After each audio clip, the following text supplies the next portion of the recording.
government. All right. So, earlier I may, it's not, whatever I speak here is not to cause confusion or conflict. I ask God to guide my words and my thoughts every time I sit here, right? Mm-hmm. So I may have said just now, how long did you know about this youth award? Just to bring clarity. In terms of what? And when it's gone, or it's on?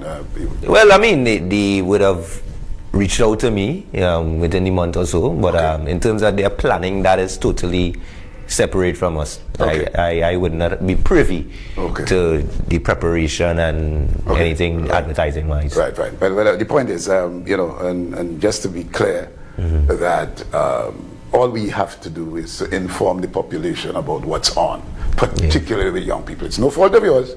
However, this is directed to those who are in authority. And if we are serious about giving celebration to our young people, it cannot be a secret. And I'm sure, and that was the word around. Well, I'm not sure if they would have...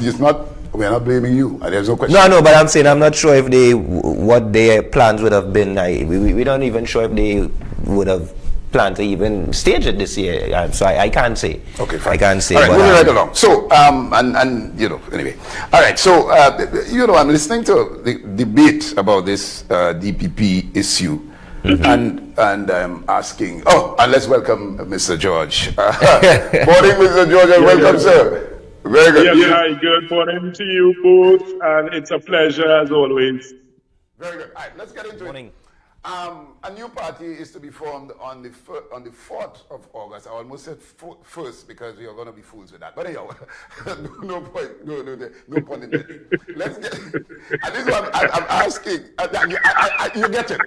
You get it. So the point I'm making is, every Monday morning we are waking up to a new situation where we have to deal with this present THA. And I'm asking, the 4th of August, we are going to be, 4th of April. 4th of April, sorry. This new party.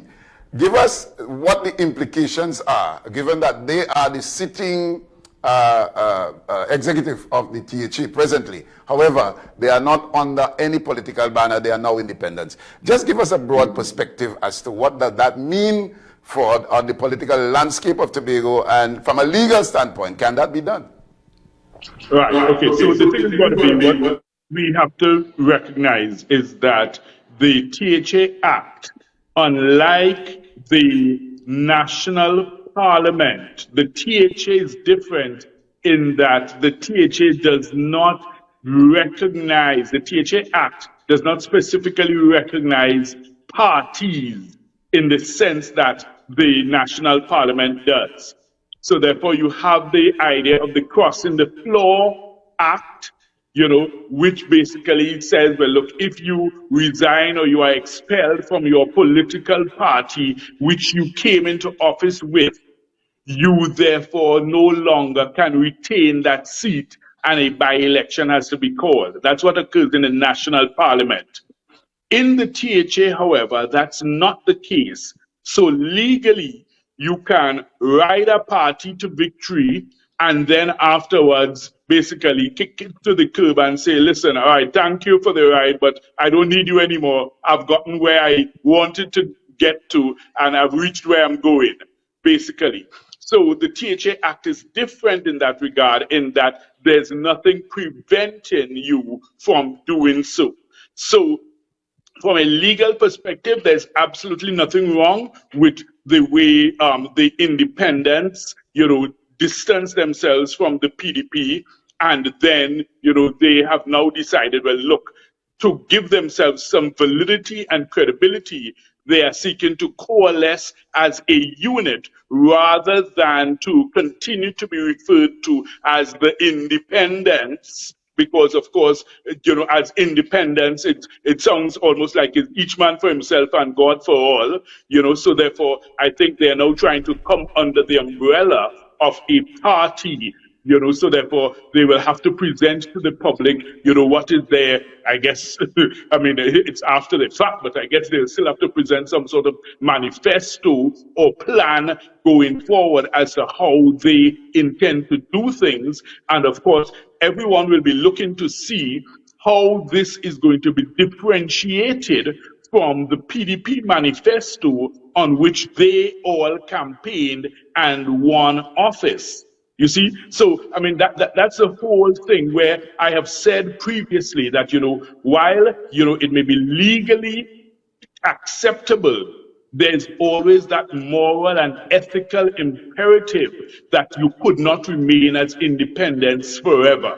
And if you recall, I think some months ago when we spoke on this, I did say that the pressure is going to be on them, and they cannot seek to remain as independents forever. So they are now going to launch their political party, but of course, we now need to see, well, okay, how is this different from the PDP which you campaigned upon to get into office? And, it's actually quite an interesting scenario, because if they are not careful, they could end up being impaled on the horns of a dilemma. Because if you are so radically divergent in your philosophies, your policies, your practices, procedures, and your vision and direction for Tobago from the PDP manifesto, which you campaigned upon, then basically, persons may feel, well, hey, this is not really what you promised us when you were campaigning. And then now, on the other hand, if they basically end up being, a cut and paste of the PDP's manifesto or the PDP's policies or philosophies, then people will say, well, then what is the difference? You just basically, a rose by any other name, or a horse of a different color, but it's basically the same thing. So I think that they have to walk a very fine line in how they sell their philosophy, their idea, their principles, their policies, and basically their manifesto to the people of Tobago, because I think people are going to be very alert looking on to see, well, hey, what's the real difference between this and the PDP upon which you campaigned and won office? And what about those who may say that from a moral standpoint an election should take place? Is there any possibility of that being a reality? Well, the thing is, I can't see it being a reality. And I mean, while I fully understand the moral and ethical imperative that, people would be using as the basis for that, we have to remember the seminal words of former Prime Minister Basdeo Panday, who has said that politics has a morality of its own. And I think we see that more and more each day with all our politicians, both in Tobago and in Trinidad. So persons may say one thing or portray themselves one way to get into office, then when they get into office, sometimes you then begin to see their true colors. So I'm not hopeful at all, and I don't see it as a realistic possibility that the new party is going to call elections, because why then would they want to take that risk? In other words, we were already at the steering wheel, driving the maxi down the road. Why are we going to give up that leadership, that control, to run the risk of putting ourselves up for election? Had there been a massive public outcry and a massive wave of discontent or malcontent running through the public in Tobago generally, then that groundswell of opinion may have forced a scenario of an election. But thus far, I have not yet seen anything remotely resembling that.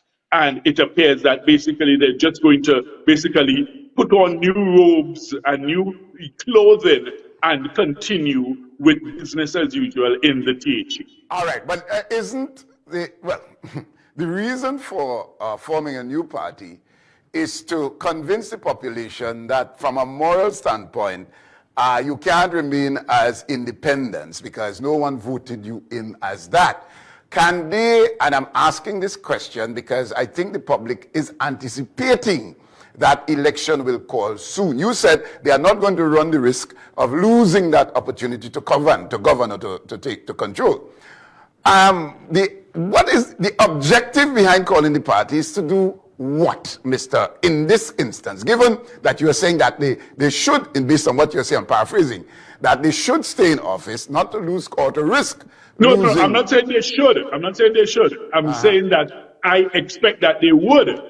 They're not going to call elections. Uh-huh. They're not going to call elections. I'm not saying that they should stay in office and that they should not call elections. I'm saying that they would stay in office and they would not call elections because they are not going to run that risk of giving up what they have, to then take the chance on a new election.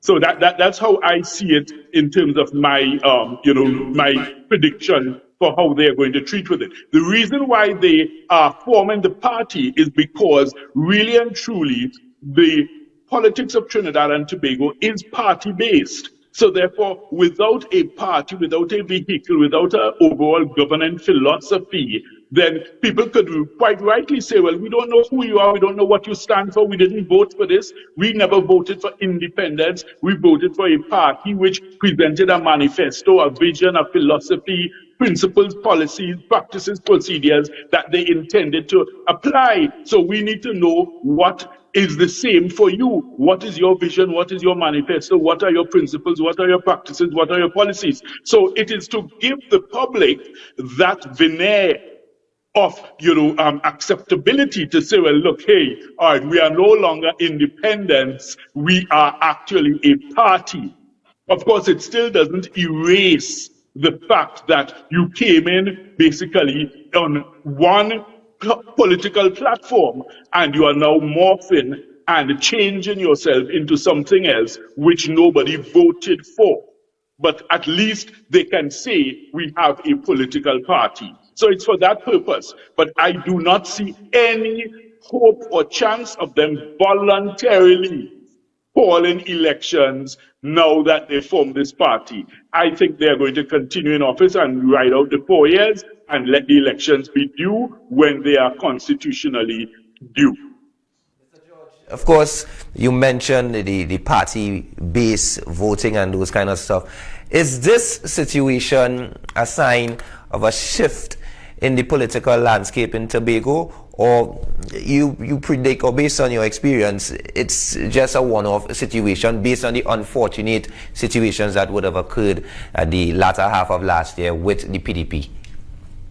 The thing is, you see now, you have to begin to ask yourself, where are their supporters? That's the question. So in other words, okay, I mean, you have PNM supporters, you have PDP supporters, you even have IDA supporters. Where are the supporters of this new party? In other words, you have absolutely nobody at this point who could say they're supporters of this new party because nobody even knows the name of the party. Nobody knows anything about the party. So there is going to be a major shift. It's not a minor shift. It's a major shift in the political landscape of Tobago because you basically are going to have 3 or maybe 4 recognized, identifiable parties that are going to be seeking to compete for votes and for the attention of the public. So the thing is now, they now have to basically do the groundwork which the PDP would have done. You see, so it's a very, very interesting scenario because when these persons walked away from the PDP and they said to Mr. Duke, well, keep your party. You have the party, we have the power. Okay? All right. So yes, so that was the scenario, and Mr. Duke had the party, but he didn't have the representatives to be able to control the power in the THA. The representatives have now decided to coalesce into a unit and form themselves as a political party. But who is their base? Because if you think of it realistically, the base upon which they founded themselves and found themselves in office is essentially what was the PDP base. So, of course, you may now have persons having to switch allegiance from their PDP to say, well, look, I am now whatever you call this new party. We don't know yet, or maybe they may have to try and get persons from PNM to switch over to their side. So it is, listen, this is a very interesting dynamic that is happening here. And, the next thing that we have to consider is that if it is that elections are called and you have three major parties competing, okay, because regardless of what, Mr. Duke may be down, but he's not out. And there are persons who still remain loyal to him and supportive of him, regardless of his, public shenanigans and theatrics and, all that he has been engaging in, in the public and private sphere. He still does have his support. So the fact of the matter is that you are going to have a colossal contest if it is that you have the new party, the PDP, and the PNM all in one election. And it actually opens the possibility that while these two entities, the new party of Mr. Farley Augustine and Mr. Duke's PDP, while they are tussling over the same set of, votes, the PNM could slip through the middle and win.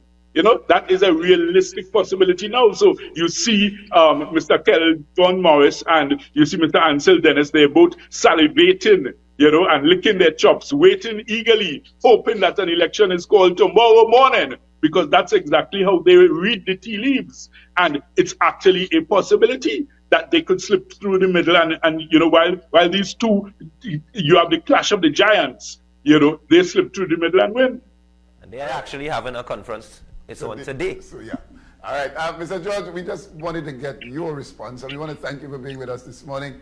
And, it's always a pleasure. Yes. Have a great morning. All right. Thank you. Interesting times indeed, given the political landscape. And so thank you, Mr. George. All right. So we go for a break. When we come back, we do have Dr. Richard Homer. And, of course, we are talking health matters. See you after the break.